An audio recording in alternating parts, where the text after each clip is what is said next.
Thanks for being here. Subscribe to Cheating Stories Best, so you don't miss new stories. Three friends decided to find out the whole truth about their wives, and so they did. Today's story with a similar plot. Enjoy watching it. There was nothing youthful about us except our actions. Three grown men acting like a bunch of teenagers. It was a bad situation, and we tried our best not to let it consume us. It's easy to become bitter and vindictive when your wife cheats on you. It takes self-control not to explode. As long as the three of us were together, we could support each other. So which of our wives cheated? All of them. All this happened within 6 months. My wife Loretta jumped into action and had no problem getting Dee and Colleen to join her. By the time the three of us realized what was happening, it was too late to save any marriages. None of us were interested in trying. Tonight, everything fell into place. Surprisingly, neither of the wives suspects that we know what the hell is going on. We've spent the last month preparing, and we're really excited to make it work. Woody, Terry, and I grew up together. We were born and raised in Waldorf and originally planned to retire here. Unfortunately, everything changed when the wives went crazy. Tomorrow, we are leaving for our new life in Canada. Tonight would have been our last juvenile romance. Why youthful? Well, what we planned was childish and inappropriate. We preferred this to cruelty and vindictiveness. It was Terry's idea to go to Canada. The three of us went fishing there every summer. We always had a great time and often talked about how great it would be to live there permanently. Of course, we were all married and had children. Both of my daughters got married and moved away. Terry had a son who served in the Air Force. Woody had 2 sons in college and a 17-year-old daughter, Caitlin, still living at home. Caitlin would have been a problem until Woody found out that she was aware of what her mother was doing. She threatened to leave if he didn't do anything about it. As a result, 3 guys and 1 purposeful teenage girl went to Canada. It was difficult for a while, but we all agreed that we could still make it work. Terry was the chef. In fact, he was a cook. He had no formal education, just a lot of experience. For the last 10 years, he and Dora owned a small family restaurant. Well, they actually had a restaurant until Terry sold it last week without Dora's knowledge. I'm not sure how he pulled it off, but he walked away with $100,000 in cash. When he added that to all the money he had withdrawn from the bank and cashed out on insurance policies, we had a pretty good startup package. Woody owned an auto repair shop with his brother Glenn. Glenn had been trying to buy out Woody's share for years, so that was another easy $100,000 for us. He got almost half that for his 1964 Corvette. Today, he cleaned out all his bank accounts.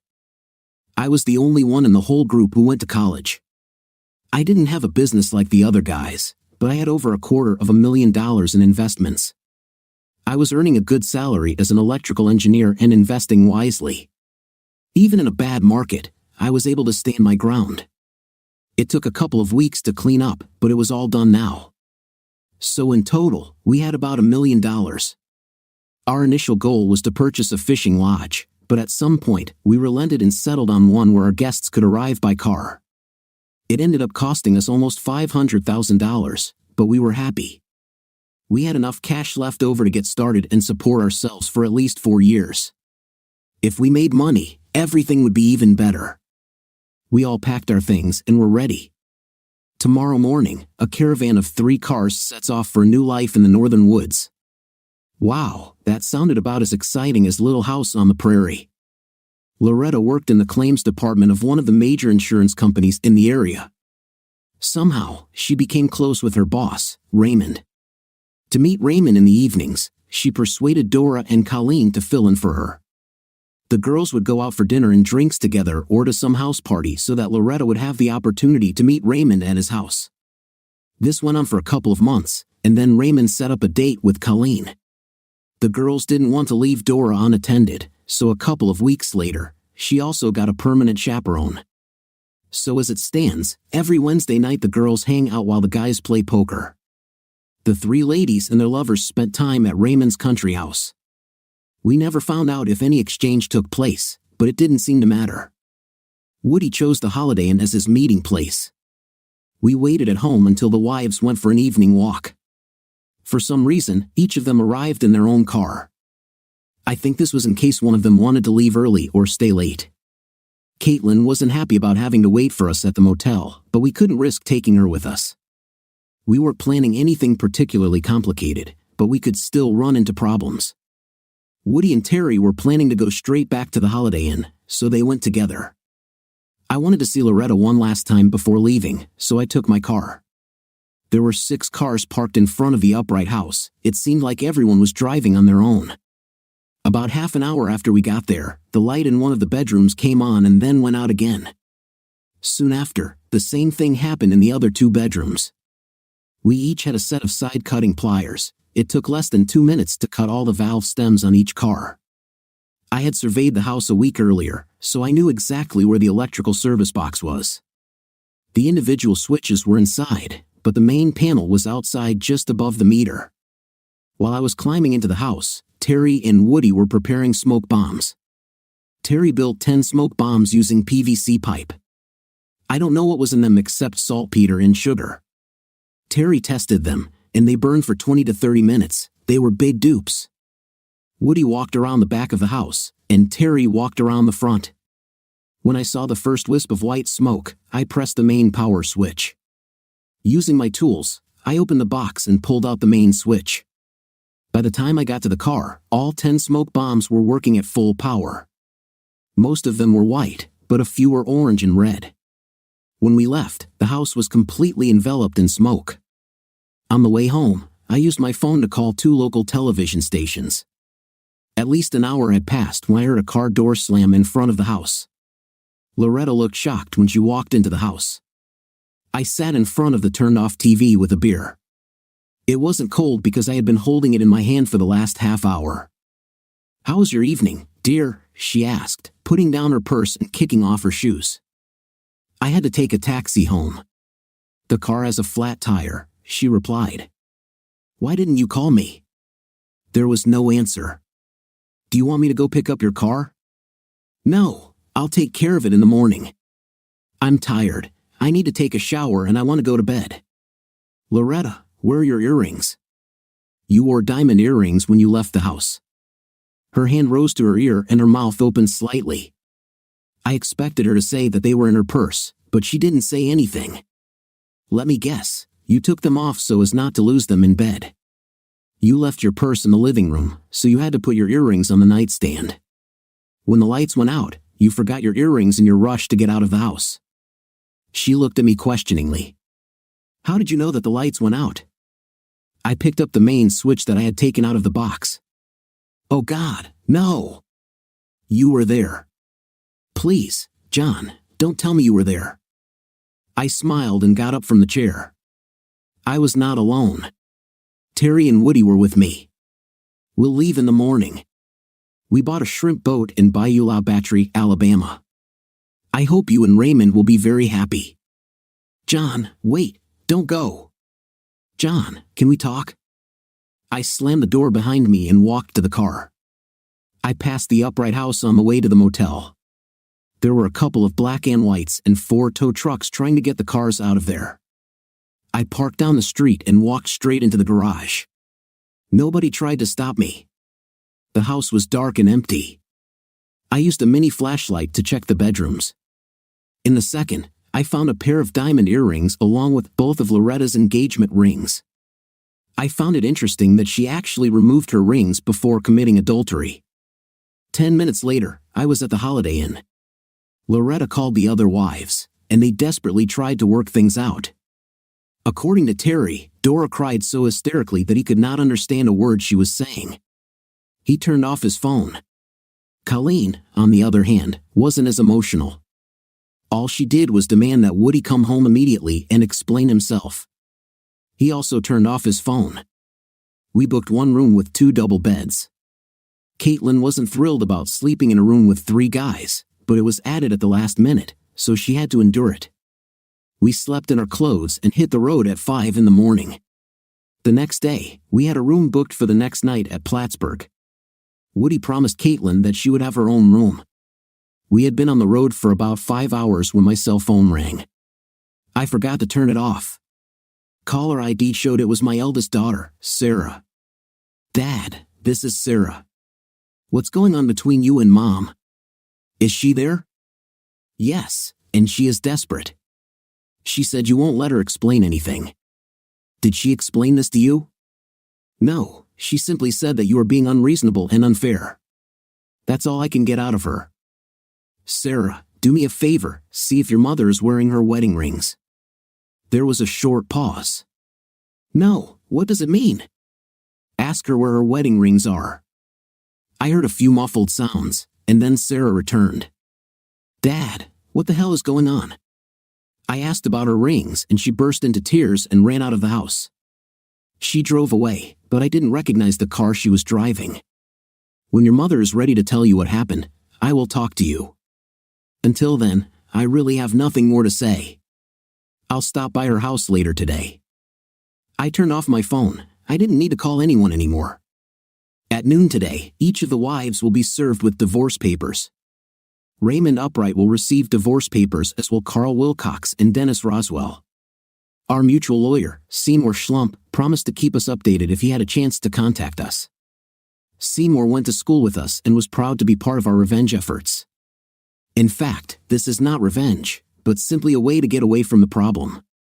2 days later, we settled into our new home. I hope our wives expected us to go to Alabama. It would be easier if no one was looking for us. Terry was delighted with the kitchen, his new empire. The lodge closed for 2 weeks to allow us to familiarize ourselves with the situation. During this time, several old employees visited us. Woody had his hands full between starting the boat's engines and the hum of the lodge's generators. He had very little free time. Caitlin agreed to wait tables and keep the house, but since she wasn't a co-owner, she wanted to be paid. How could we refuse? By the time our first guest arrived, we had everything ready. Terry planned the menu and stocked the pantry. Woody tuned all the boat motors. The general management of the establishment fell on my shoulders. I liked this challenge. Experienced local fishing guides eagerly awaited guests. What they prepared depended on how successful their trip was. We didn't have to worry about that. Whenever I had the opportunity, I worked on the lodge's website. The better the website, the easier it would be to keep rooms occupied. Terry, Woody, and I were fishermen. When fall came, we had to start providing services to people interested in hunting or anything else. At that moment, we had no idea what we were going to do. We decided to cross that bridge when we came to it. Things were going great at the lodge. At home, things were different. Seymour called to give us the latest news. Dora was the only one of the wives to sign and return the divorce papers. She didn't want a divorce, but she felt obligated to do everything Terry asked her to do. However, she became a recluse. She stayed at home most of the time and refused to talk to anyone. Colleen disappeared along with Dennis Roswell. Seymour couldn't even serve them, nobody knew where she was. Seymour saved the worst news for last. Loretta refused to sign the divorce papers, and Raymond Upright moved into her house, our house. So much for the repentant wife. I was useless at the lodge for the next few days. Finally, Woody and Terry sat me down and insisted that I go home and straighten things out. I didn't wait until the morning. I woke up in the middle of the night and drove south. It wasn't fair to the guys if I didn't do my part. I had to fix everything. Of course, I doubted myself about halfway through. I'm not a marathon runner. I rented a small room and called Seymour. I told him to sue Continental Paragon for $1 million with a settlement clause. If they fire both Loretta and Raymond, I'll drop the lawsuit. Seymour complained a little because he knew which option they would choose and saw big money flying out the window. I told him to bill me for his time and hand over the paperwork tomorrow at noon. I got up early and hit the road. By 8 o'clock, I was sitting opposite the house, out of sight. 10 minutes later, the garage door opened and Loretta and Raymond drove off to work together. It looked natural, and it made me angry. It was time for some more youthful antics. I went to Kroger and bought half a dozen cans of red beets and a pack of rubber gloves. By that time, my favorite Eastern market had opened. The first purchase was 5 kilograms of what is commonly called stinky tofu. I bought 5 packages of frozen skinny fish in the frozen food section. I don't know what it's actually called. We bought it as fish bait because it smelled terrible. We just called it Skinny. The last thing I bought was a couple of durian fruits. The durian fruit is considered the most foul-smelling food in the world. I was confident that I could figure out how to use it. 30 minutes later, I returned to my old house. I figured I had about 3 hours to do what needed to be done. The first step was to use the Skinny before it started to thaw. All I needed was a regular screwdriver. I went from room to room and removed the covers from every electrical switch and outlet. I threw 2 fish into the wall behind each device. It took me about 10 minutes to complete each room. After an hour and a half, I ran out of fish. The stinky tofu was soft and mushy, it spread like butter. I used it on the top and bottom of mattresses and on all furniture cushions. The smell permeated the fabric and was impossible to remove. I had to use a kitchen knife to cut the durian into pieces. Wow, it smelled rotten. I stuck a piece deep into each of the heating and air conditioning ducts in the house. I walked around to inspect my work. I carefully screwed up all the electrical appliances so they couldn't figure out where the smell was coming from. Pleased with my efforts, I sprinkled red beet juice on every carpet in every room.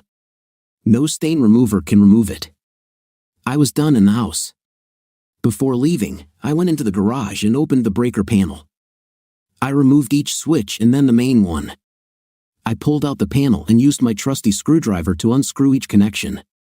It was a real nightmare for electricians, especially since I took the panel and switches with me. My work here was finished. Now they can take the house. In 30 minutes, all hell will break loose at Continental Paragon. It was time to leave. For some reason, I felt I had to stop and see Dora. She let me into the house and offered me coffee. I felt obliged to accept the invitation. She asked how Terry was doing but didn't ask anything else. We sat in silence until I finished my coffee. I asked her if there was anything I could do for her. She burst into tears and left the room. As I approached the door, she called out to me. "John, tell him for me. Please, tell him." "Tell him what?" She came back, crying again. It was difficult for me to understand her. "I didn't sleep with him, John. Tell Terry I didn't sleep with Carl. I did some other things, but I didn't sleep with him." "What do you mean by other things?" "You know, he continued to harass me. I had to do something to make him stop. I didn't even want to be there. Colleen and Loretta made me go. They thought that if I did it too, I wouldn't say anything. I felt trapped. I just stood there, I didn't know what to say. Please, John, tell Terry I didn't sleep with him. I love Terry and I regret letting Colleen and Loretta talk me into going with them. I don't know what to do. Help me, John." I felt worse than before I came. I nodded to her and left. She sincerely repented of what she had done but did not know how to fix it. Before heading back, I stopped to see Sarah. She no longer spoke to her mother. Loretta didn't tell her what happened, but somehow she found out. When Sarah confronted Loretta, there was an argument that had not yet been resolved, another damn disaster. I was close to Plattsburgh when my cell phone rang. It was Loretta. Sarah must have given her my number. "John, you son of a, what the hell have you done? Can you be a little more specific? I was fired today. They said they had to either fire me or go to court. Your name was mentioned. This is terrible, dear. I was hoping they were just paying me $1 million. I think we both lost."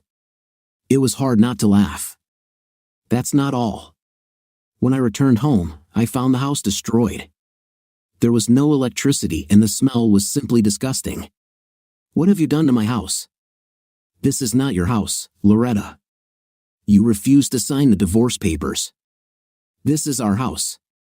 It's as much mine as it is yours, and I can do whatever I want with it. I called the police. You'll have to pay to have it fixed and have the charges dropped.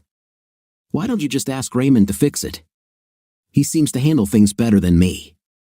He would be glad to talk to you about it, John, especially since you got him fired too. I'll tell you what, Loretta. Next time I'm in town, I'll give him a call." The conversation was becoming a little redundant. I was glad to hear that everything went well, but I really didn't want to talk to her anymore. I never bothered to say goodbye and just turned off the phone. I hoped to be back at the lodge in time for breakfast. Everything went smoothly while I was away except for one small problem.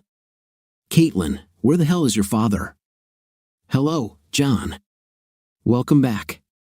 Dad will only be gone for a couple of days. He had a little problem he had to solve in Vegas. Yes, he had to borrow some cash for the trip. He asked me to tell you not to worry." "How much cash does he have?" $10,000. "Why the hell does he need $10,000? "I'm not sure, but I think it has something to do with my mother." "Oh. Where's Terry?" "In the kitchen, preparing for dinner." Well, other than the fact that one of the partners ran away with a large portion of our operating capital, everything seemed to be fine. Terry was busy but seemed to have everything under control. He realized that it was easier to serve a small buffet every day than to allow guests to order from a menu. It worked for him, and there were no complaints from residents. "John, welcome back. How was your trip?" "It was actually a lot of fun. I was glad I went. I think you know Woody's gone." Caitlin told me briefly about it, but she didn't seem to know much. "Colleen's in trouble. She called Seymour and asked if he could contact Woody. Looks like Dennis ran away from her after racking up a hefty hotel bill. She was arrested for defrauding the hotel owner. The bill was just under $10,000. They are holding her in the local jail until the bill is paid. She faces some jail time if nothing is done soon." "You're not saying that Woody is going to use our money to pay a hotel bill for Colleen and her boyfriend?" "I don't think so." He smiled as he left. "He might have something up his sleeve. God, I really hope so. We may need this money for the winter." He bought a round-trip ticket and should return this evening. I turned to leave when I remembered my visit to Dora. "Terry, I saw Dora when I was at home. She's not doing well." "Oh, after what they did to us, I have no sympathy for her or the others." "I'm not sure, but I think things could have been different with Dora." "Differently how?" "A traitor is a traitor. You can't fix this. Loretta and Colleen may have pressured her to join them. I don't think she wanted it, but she felt forced into it." "Is that what she told you?" "Not really, but she wanted me to be sure to tell you that she didn't sleep with that guy." "Then what the hell was she doing there?" I didn't answer him. There was a brief pause in the conversation before he began to put two and two together. "Oh, don't tell me. It's great, just great." She said she felt like she had to do something. She insisted that I tell you that she didn't sleep with him. Apparently, Loretta and Colleen really pushed her. I could tell Terry was upset. "I'm sorry, John, but as far as I'm concerned, what she did was as bad as sleeping with him. She shouldn't have been there at all. I left him to think alone. I think I understood what was going on in his head, but I have to admit that I didn't know what I would have done under the same circumstances. It only took me a few hours to finish the day's work. I needed to figure out how we could make money during the winter months. We closed the fishing season, but we needed a little more. We were not interested in competing with hunting camps and unanimously rejected anything that had to do with snowmobiles. My research was interrupted by a new guest. Amanda F. was an amazing woman. God, that was a corny line. I kicked myself for even thinking about it. She was over 40, had short dark hair, and a permanent tan. She was not a beauty, but her posture and demeanor made up for it. "I assume you're the new owner?" "One of them. How can I help you?" "I can take care of myself quite well. I'm Amanda F. I have been coming here regularly for the past few years and hope to continue to do so. I hope you haven't changed too much because I hate change. If there are any changes that you don't like, just let me know. I will do that, I assure you." I felt like she was trying to tease me a little, but I wasn't sure of her purpose. It was my responsibility to make her happy, but I wasn't going to let her bully me. Luc Boudreau was my constant guide. I assume he's still available? Undoubtedly. I'm going to spend the rest of the day getting settled in. Can you make sure Luke will be here in the morning? No problem, Miss F. Luke Boudreau was more than happy to tell me about Amanda F. For some reason, she liked him. He was no better or worse than the other guides, but he refused to listen to her chatter. He said she seemed to like it. The only thing that interested her was pike fishing. It was strange because she came from Burlington and Lake Champlain. There were a lot of lakes. She had no reason to come to us. Luke wasn't sure, but he thought she was divorced. She had a son who only went on one trip with her. He hated spending time at the lake, so she never took him with her. She tipped big and seemed to be Luke's favorite guest. Pike fishing was an unusual choice for a woman. It wasn't exactly exciting. Hooking and landing a pike is like catching a log. She never bought any of them. It was strictly catch and release. There was something mesmerizing about her. I was looking forward to her staying with us. Somewhere in the middle of the night, Woody returned. When I came down the stairs, he was half finished with his breakfast and seemed glad to see me. "Tell me the bad news, Woody. How much did your trip to Vegas end up costing us?" Woody laughed quietly as Caitlin poured me a cup of coffee. "Not a cent, buddy. Not a damn cent. You seem to be in a good mood." "I didn't expect this. I paid for the ticket myself, John. Round-trip tickets for Las Vegas excursions are quite cheap. I took a wad of cash with me to show off to Colleen. It worked perfectly." "What worked?" Woody finished his meal and pushed his plate aside. They held Colleen until she could pay the hotel bill. She and the idiot didn't pay. He ran away from her, but she wasn't smart enough to understand what was happening. When she pays $9,700 plus court costs, she will be released. I showed her the money and promised to take care of everything as soon as she signed the divorce papers. I've never seen her act so quickly. "I thought you said it didn't cost us anything." "John, I'm not that stupid." I took the signed papers and walked straight out of the courthouse. I'm sure it was several hours before she realized I had fooled her as much as Dennis had. I mailed the signed papers to Seymour and boarded the next plane back to Montreal. "You're a nasty son of a..." "Woody, yes, I know, and I feel great." When Caitlin came over to pour me coffee, I asked her to bring me something for breakfast. She said it would take a while because Terry had left. "So, what the hell is going on?" Caitlin was better in the kitchen than I was, so I helped wait tables so she could focus on cooking. Fortunately, the breakfast crowd dispersed within a few hours. I cleaned up the kitchen while Caitlin did all the housework. The buffet lunch was a little more relaxed. It was easier to be a food server than a waiter. Caitlin again did a great job preparing the food. There was no doubt that we needed more help. Luke Boudreau was waiting for me in my office after lunch. This was not a good sign because I didn't want to lose him as a guide. "Mr. Mercer, I just need a minute of your time." "Is something wrong, Luke?" "If so, I will do everything in my power to fix it." "It's okay, but I'm worried about Miss Amanda." "How concerned are you?" "She asks a lot of questions." "She never does that. She gets mad at me because I can't answer most of them. I don't want her to be mad at me." "What kind of questions?" "Mostly about you and why you bought the lodge. She asked me where you were from and about your wife." "I can't answer any of these questions. She's never done this before." "Hell, no, she had never even spoken to me before, except about pike fishing." "Anything else?" "She asked a lot of questions about the young girl, the one who runs the household." "Caitlin? Why would she ask about her?" Luke simply shrugged. He felt awkward about the whole situation, so I thanked him and he quickly left. He seemed calm and satisfied with the conversation. Woody took care of dinner. He set up several grills on the front porch, and we asked all the guests to cook their own steaks. The weather was cool and balmy, but everyone seemed to be enjoying it, even Amanda F. The beans, coleslaw, and garlic toast were an easy addition. Woody and Caitlin were clearing the table, and I noticed Amanda sitting by the fireplace with a glass of red wine. It wasn't really cold enough to have a good fire, but the little fireplace looked nice. "May I join you?" She didn't say anything but moved on the couch to make more room. This was a good sign. I had no idea what I was going to say next. "Did Luke come to see you?" She was expecting my visit. Did you tell him?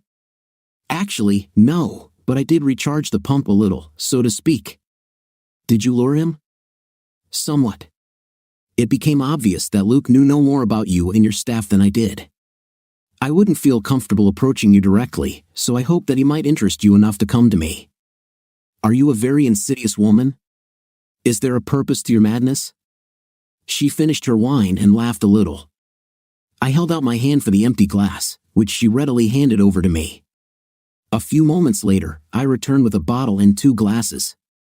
Now that you no longer feel awkward, are there any questions you would like answered? Some. I'll make a deal with you. I can ask you a question for everyone you ask me. This is unfair. I have a right to privacy, but you don't? Would you rather just sit here and enjoy the wine and the fire? No, I want some answers. You know how to argue, yes? It is. Are you married? Not fair. You asked the question when I wasn't looking. I don't know if it was the wine or the banter, but we both felt comfortable. I'm married, or should I say I was. I am currently in the process of getting a divorce.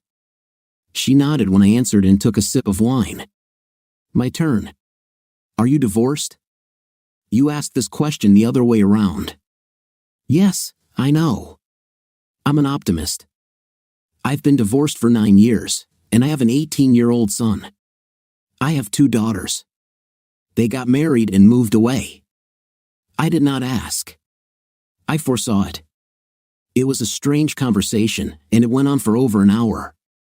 I was forced to open another bottle of wine before we finished. Amanda finally apologized because Luke was waiting for her at 6 a.m., and she proudly announced that she was never late. I was looking forward to spending more time with her. The next morning brought several unexpected surprises.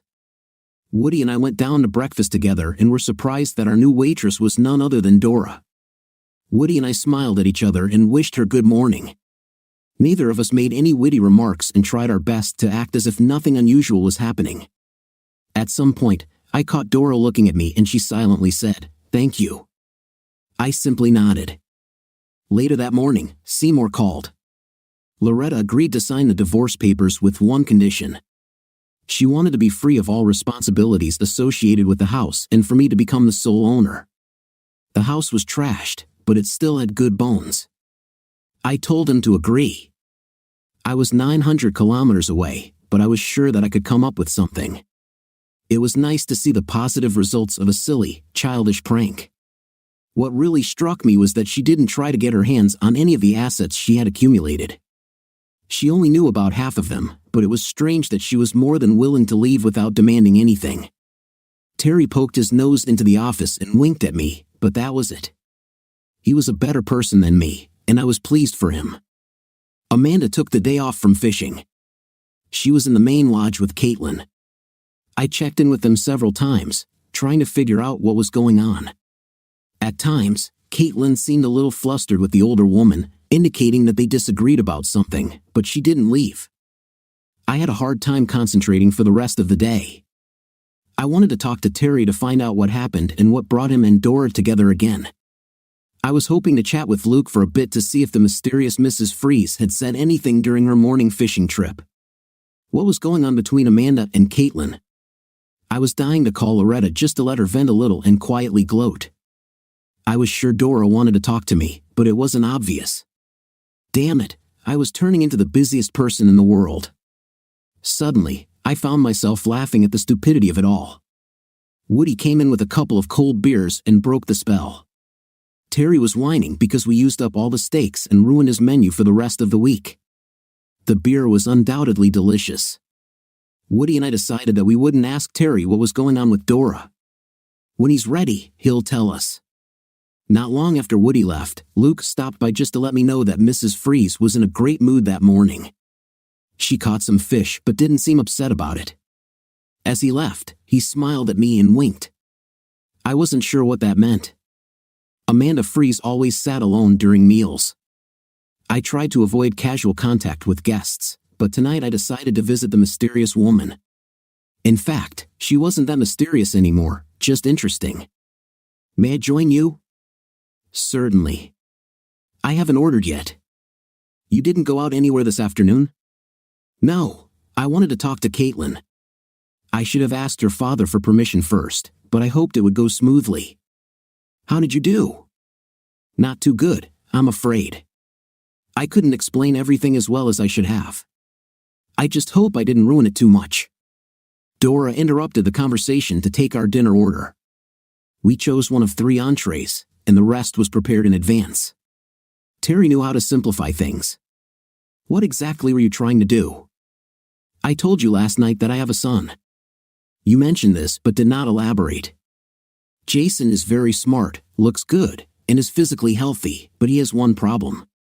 Since childhood, he was mentally abused by his father. Although he always succeeded in everything he did, his father was never satisfied. The constant bullying and belittling robbed him of his self-respect and confidence. He stutters and avoids contact with other people, whether adults or people his age. I suppose that was the reason for the divorce. Absolutely. I also have a restraining order that prevents his father from contacting him, even after he is of age. I have good lawyers. The conversation paused for a moment when Dora served us food. Luke said that Jason once came here to the hunting lodge with you? Yes. I hoped it would help him relax, but he hated the lake and fishing. Since then, whenever I come, he stays with my sister. Aren't you ashamed to leave him alone? Yes, but I think it is necessary. I don't want him to depend on me. At some point, he will have to be on his own. Each time I try to stay away a little longer to prepare for it. Unfortunately, leaving him with my sister doesn't help much. I think I see where this is going, but why Caitlin? She's the same age as Jason. She seems balanced and confident. She works hard. Other than that, I don't know much about her. She is attractive, and people seem to feel comfortable around her. What exactly did you expect her to do for you, or should I say for Jason? All I wanted her to do was spend some one-on-one time with him. I was hoping that I could bring him here for a few weeks and maybe he would open up a little. He is scheduled to attend Princeton in 6 weeks. In his current condition, he will not be able to go. I have spent thousands of dollars on professional therapists, and it was all wasted. That's probably too much to expect in 2 weeks. I have to try something. I noticed that Caitlin didn't seem too happy. She promised to think about it, but I'm afraid it doesn't look too promising. Would you like to talk to Woody? I was hoping you could do this for me. Why me? I'm good at reading people. Unfortunately, I allowed my father to choose my husband. I will never make this mistake again. I'll see what I can do. Will you have dessert? I will do so if you join me. I found Caitlin and Woody on the porch. It was cold but beautiful. Can I interrupt? Certainly. Caitlin and I were waiting for you to come out. How was your dinner? Interesting. Your beautiful daughter was the topic of our dinner discussion. This is what we hoped for, Uncle John. She made me angry. I can't tell if she wants me to be a nanny for the children or an easy woman. I wasn't actually her uncle, but she got used to calling me that many years ago, and it seemed to stick. There is a big difference between these 2 options. Well, I'm not happy with any of the options. Is that how she presented it to you, or did you come to this conclusion yourself? Caitlin waited a moment before answering. No, I just assumed that this was what she was getting at. Either way, I have no intention of spending my time with a whiny baby. Poor choice of words. Woody seemed a little annoyed at his daughter's insensitivity. Well, I don't know how else to describe it. Mrs. Freeze tried to explain what was wrong with him, but I really wasn't paying attention. My thoughts were racing from side to side. Caitlin, he's going to Princeton in a couple of months. He is not stupid or mentally deficient. In fact, as far as I'm concerned, he's pretty darn smart. Woody and I watched his daughter pace back and forth on the porch. No, it's still wrong, she said. She offered me money to take care of her son. I'm not a nanny, and I don't. She stopped mid-sentence. I am not an easily accessible woman. You don't pay someone to spend time with someone like that. I smiled at her audacity. I have a simple solution. Why don't you tell her that you will do whatever she wants for free? This way your reputation will remain untarnished." "What is your reputation?" she asked. "I don't care what other people think. I have to come to terms with myself." Woody laughed quietly at his daughter's attempt to act like an adult. What she said made sense, but it took too long. "How can I do my job and watch him at the same time? Dora can take on all your kitchen and dining room duties, and Jason can help you with the housework in the morning. Thus, the second half of the day remains free. What should I do with him then?" Run without clothes through the forest and make love? Woody tried but couldn't keep a straight face. It was a stupid way to tease his own daughter. But she was open to it and he just couldn't resist. "Damn it, Dad, stop it. This is serious, and you and John are turning it into some kind of joke," Caitlin exclaimed as she plopped down on the bench between us. "Okay, I'll do it, but only for 2 weeks," Woody hugged her. I'm not sure why, but I think he was proud of the decision she made. We all stood up and headed back to the house. "Dad, why can't I get into Princeton?" Woody just groaned and shook his head. Later that evening, Amanda and I were having coffee in front of the fireplace. She seemed pleased with how things were going and decided to extend her stay at the lodge so she could be there at the same time as her son. She seemed a little upset when I expressed my disapproval of her idea. However, we came to a compromise. I promised to entertain her if she promised to leave Caitlin and Jason alone. She thought the idea was funny and wanted to know exactly what I meant. I still haven't had a chance to talk to Terry or Dora about why she was at the lodge. It could wait until they were ready. After I went to bed, I couldn't sleep. One thing kept going over and over in my head. Why didn't Loretta try to take some of the money that was in the bank? Why did she pay so quickly? What was it that I didn't know? Amanda was already on the water when I came down for breakfast. Woody and I ate blueberry pancakes but didn't waste time on frivolous conversations. He had 2 outboard motors to repair, and I had bills to pay. I waited until late morning to call, say more. I had this damage that needed scratching. "John, I was just as worried as you, but I didn't want to muddy the waters. I decided that getting Loretta to sign the papers was the most important thing. However, I brought one of my girls into the problem. Was that a problem or something else? Do you remember when Loretta's father died? Yes, this was about 6 years ago. It was quite sad because she lost both her parents within 2 years. Loretta's father had a life insurance policy for $100,000. Did you know about this? She didn't mention a damn thing about it. Loretta transferred the insurance to a money market account at Berkshire Credit Union under her maiden name. You're kidding, right? Why the hell would she do this? John, we'll probably never know unless she decides to tell you. I assumed she didn't want to try to get any of your marital property because she didn't want to risk losing her insurance money. Ray Upright didn't even come to town until last year, so he had nothing to do with it. No, but this raises another interesting point. Mrs. Upright has a wife and 2 children in Colorado Springs. As far as we could determine, Loretta was unaware of this. I couldn't help it. I started laughing on the phone. I'm sorry, Seymour, but this is damn funny. She gave up everything for a man who was married and didn't even know it. Looks like it is, and it's only getting worse. How is this possible? Yesterday, she cashed the account and left with a check for $124,000. Looks like she's going to leave town. All we can do is wait and see. At least you're out of danger. I hung up and was sitting quietly, chuckling to myself, when Dora came in. John, I just wanted to thank you for talking to Terry. I really appreciate it. She looked at her feet while she spoke. Everything is fine, almost. It's not the same as it was, but it's much better than it could have been. Dora, I think he really loves you. I'm glad things are back to normal. There was a short pause, and then she looked up. Everything is fine, John, but not back to normal. Maybe after a while, but not now. I can wait. What does it mean? Her eyes began to water a little. It was not my intention to cause her any distress, so I decided to change the subject. She started to turn and walk away but stopped. He doesn't kiss me, John. My husband refuses to kiss me. We do everything else, but he can't bring himself to touch my lips with his. It hurts, but but I think I deserve it." She sobbed quietly as she left the office. I didn't know what to say. Jason arrived shortly after lunch. He was good-looking and carried himself well. You would have a hard time believing that he was as socially inept as his mother indicated. Caitlin noticed him as soon as he entered the cabin, and a wide smile immediately appeared on her face. I don't think he was what she expected. The next 2 weeks promised to be interesting. Amanda made me go fishing with her several times. I didn't mind fishing for perch or zander, but I found pike fishing boring. I think part of it was because I couldn't tell the difference between hooking and hanging on the weeds.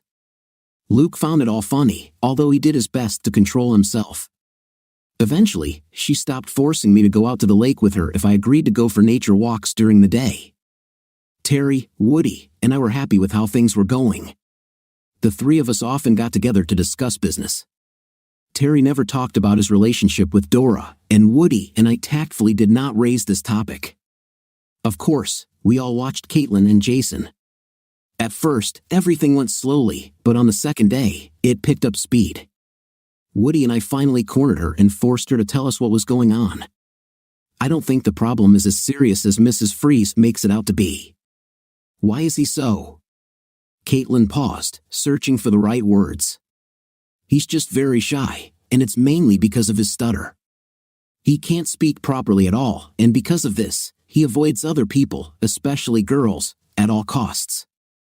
I think he must have been teased a lot when he was younger. He seems comfortable with you now, Dad. It's getting better now, but I think it may take more than 2 weeks, Woody said, laughing. You mean you wanted to take longer than 2 weeks? Caitlin retorted. I did not say that. Don't make things up, John. I think my daughter has gotten herself a boyfriend. What do you think I should do about this? John asked. We should think about a companion, Woody teased, but Caitlin responded firmly, stop it now. He'll only be here for a few weeks, and then I'll never see him again. He's a good guy, and I don't understand what all the fuss is about. Does he have a girlfriend, Uncle John? Caitlin asked curiously. It doesn't matter, but the answer is no. I don't think he's ever gone on a date because his father mentally beat him, and his mother protected him. He didn't stand a chance. Have you kissed him yet, Dad? Caitlin inquired. No, I didn't kiss him, and I'm not going to. Maybe you can leave this. We're fine. Stop trying to ruin everything with this short lecture, John replied. She left the room, leaving Woody and me to look at each other and smile. That evening, Amanda and I had dinner together. She seemed pleased with how Caitlin and Jason got along. I think she realized that part of his problem was that she was playing the mother hen role. It was nice to see that she was preparing to let him go alone. She also teased me for not keeping my end of our agreement. I promised to keep her busy, and she felt that I was not doing enough to fulfill this promise. Things were going smoothly at the lodge, the guests were happy, and we actually made a profit. It was small, but it was a profit. We contacted several ice hut operators in the area, and they were more than willing to put as many facilities on the lake at the lodge as we could accommodate. We could only run them for about 10 weeks, but that would fill another period of inactivity. There were several bird-watching organizations in the area. This gave us another opportunity to fill the slow few months of spring. We had enough property and surrounding public land to create several birding trails. We were hesitant to invite guests to wander through the woods during the fall hunting season, so we decided that fall would be the best time to maintain the entire property. I spent every evening with Amanda. It became natural and comfortable for both of us. It was almost 10 days after Jason's arrival that Woody and I experienced a bit of a shock. Caitlin met with Amanda to update her on the progress she had made with Jason. According to Amanda, things were going much better than she ever expected. They talked for about an hour, and then Woody's little daughter calmly asked Amanda if she could get her some pills. This was something Mrs. Freeze didn't expect. Without hesitation, she agreed to do it after Caitlin walked away smiling. Amanda changed her mind. That's where Woody and I came in. Amanda had no problem complying with Caitlin's request, but she wouldn't consider it without Woody's approval. This is something a father should not have to deal with. Mothers were put on this earth to take care of situations like these. Amanda and I tried our best to ease Woody's anxiety about this request. Reluctantly, he finally agreed that it was for the best. It turns out Caitlin liked Jason better than any of us expected. The next morning, I received a phone call from Loretta out of the blue. "John, I need a little help. When I signed the divorce papers, I didn't ask for anything, well, you know, in terms of money." "Yes, I know." "Well, I'm in a bind right now, and I was wondering if you could spare a few thousand to help me out." It was obvious that something had happened over the past few days, something bad for my future ex-wife. "I don't understand. I thought you had a lot of money." "What do you mean, John? I didn't take anything from you or from your accounts." "No, I meant your father's insurance. There should have been enough in there to last you a long time." There was a pause on the other end of the line. "John, did you know about the insurance?" "Of course. I'm not that stupid. What happened to all that cash from the account?" "Oh my God, John, I feel so ashamed. I did a stupid, very stupid thing." "How stupid, Loretta?" "Raymond and I opened a joint bank account using a cashier's check I received from the credit union. Let me guess. Raymond has skipped town, and the bank account is empty?" Yes, and I don't know what to do, John. I need your help. Are you going to go and retrieve the money?" "What do you mean? Where do I go?" "I have no idea where he is or where he might go. I'm guessing he's on his way to Colorado Springs to see his wife and kids." A long silence followed. "He is married?" "Yes, and he has 2 children. Why didn't you tell me? If you knew that, you should have told me, John." "Sorry, dear.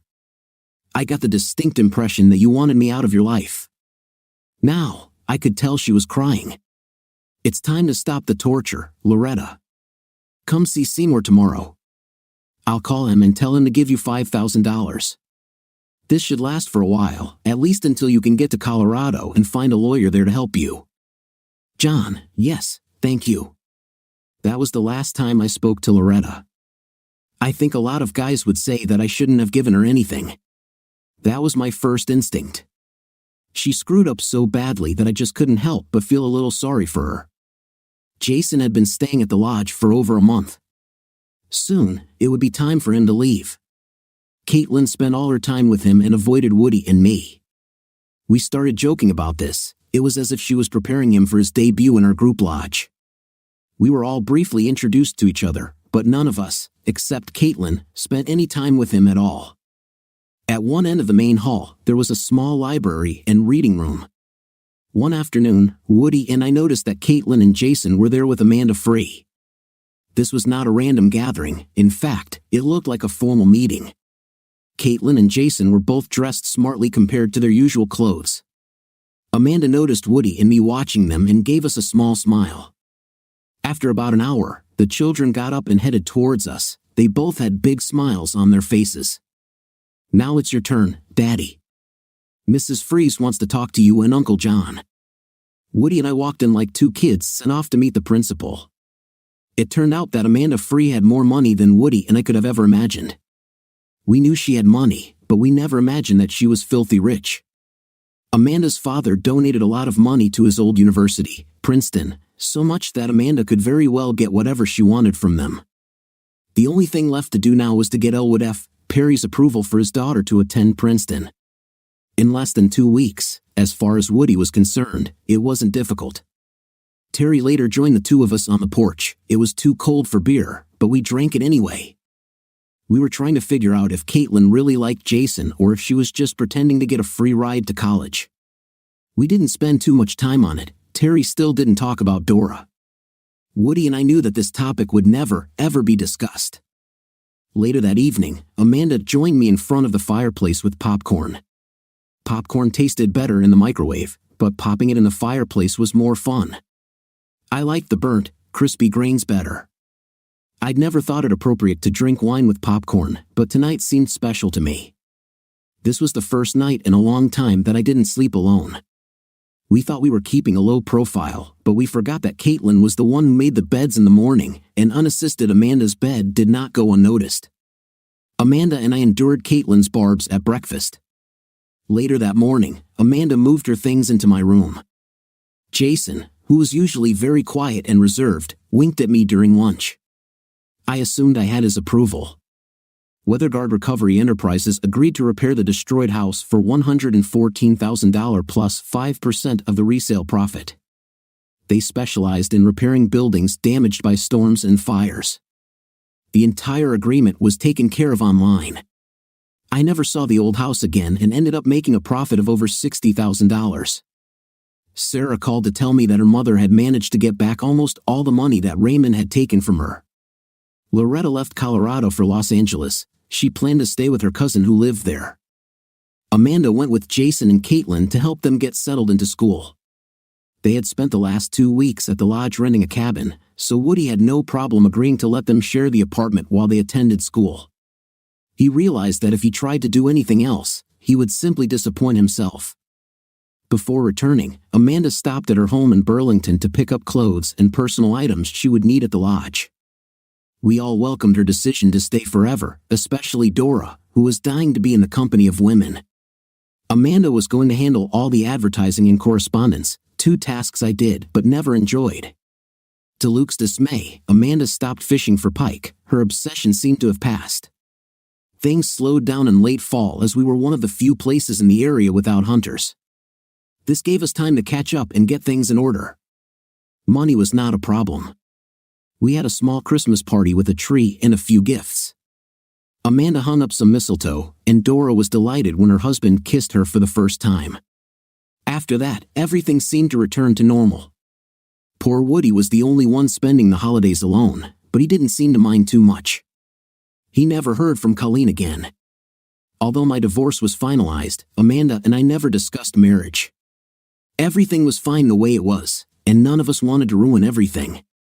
Jason and Caitlin did not finish their first year at Princeton after a hasty marriage in Maryland. Jason transferred to the University of Vermont, and the 2 lovebirds moved into the Burlington family home. Amanda was delighted with her first grandchild. I guess her pills didn't work. Yes, it was childish, but it was one hell of a ride and a lot of fun. I would do it again. What do you think of our story today? In my opinion, this is what true friends should do, sticking together and helping each other even in such personal situations as cheating on your wife. There was a very strong friendship in this story. What's your opinion? Write in the comments. Until new videos.